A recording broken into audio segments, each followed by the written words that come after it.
আজিৰ দিনটো অসমীয়া জাতিৰ বাবে এটা অত্যন্ত পবিত্ৰ দিন।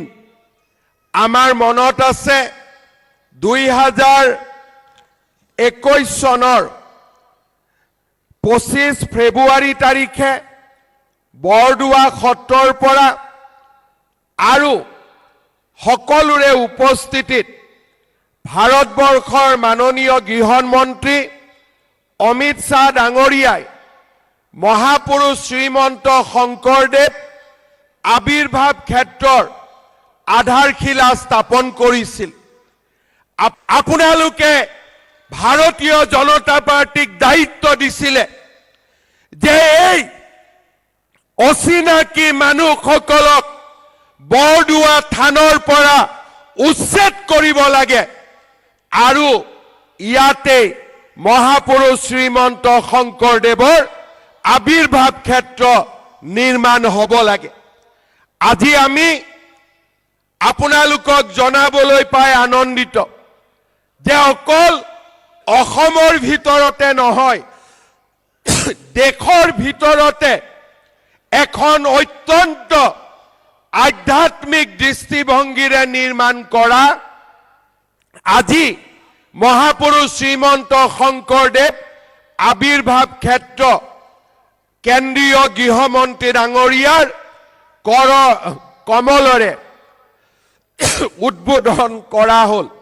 মোক কোনোবাই সুধিছে এই আবিৰ্ভাৱ ক্ষেত্ৰত প্ৰৱেশ কৰিবলৈ কিবা মাচুল লাগিব নেকি? মই অসমৰ ৰাইজক জনাব খোজো, বৰদোৱা থানলৈ অহা প্ৰতিগৰাকী ব্যক্তিয়ে কোনো ধৰণৰ টকা পইচা নিদিয়াকৈ এই আবিৰ্ভাৱ ক্ষেত্ৰত আহিব পাৰিব। কাৰণ আমি বিচাৰো যে আমাৰ জাতিয়ে আমাৰ জাতিটোক জীয়াই ৰখাৰ সংকল্প এই আবিৰ্ভাৱ ক্ষেত্ৰ এই বৰদোৱা থানৰ পৰাই আকৌ এবাৰ আমি সকলোৱে ল'ব লাগিব। যিসকলে শংকৰ আৰু মাধৱৰ জীৱন দৰ্শন বুজি নাপায়, কেইদিনমান আগতে মই ভাৰতীয় জনতা পাৰ্টিৰ কাৰ্যনিৰ্বাহক সভাত কৈছিলো যে আমি সাৱধান হ'ব লাগিব। আমি সকলোৱে বুজি পাব লাগিব যে আমাৰ গুৰু শংকৰ আৰু মাধৱ আছিল, শংকৰ আৰু আজান ফকীৰ নাছিল। আজি আমাৰ সেকুলাৰিজম কৰা ব্যক্তিসকলে মহাপুৰুষ শ্ৰীমন্ত শংকৰদেৱৰ লগত আজান ফকীৰক সংলগ্ন কৰে। মই তেওঁলোকক সোঁৱৰাই দিব খোজো, মহাপুৰুষ শংকৰদেৱ আৰু মাধৱদেৱ আমাৰ গুৰুজনা, তাৰ লগত আন কোনো নামৰ সংলগ্ন কৰা নহ'ব, আন কোনো নাম জড়িত কৰা নহ'ব।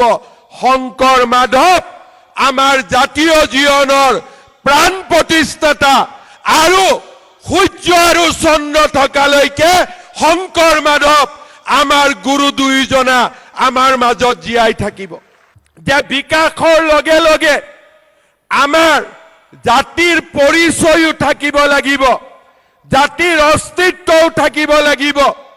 যদি জাতিৰ পৰিচয় নাথাকে বিকাশৰ কোনো মূল্য থাকিব নোৱাৰে।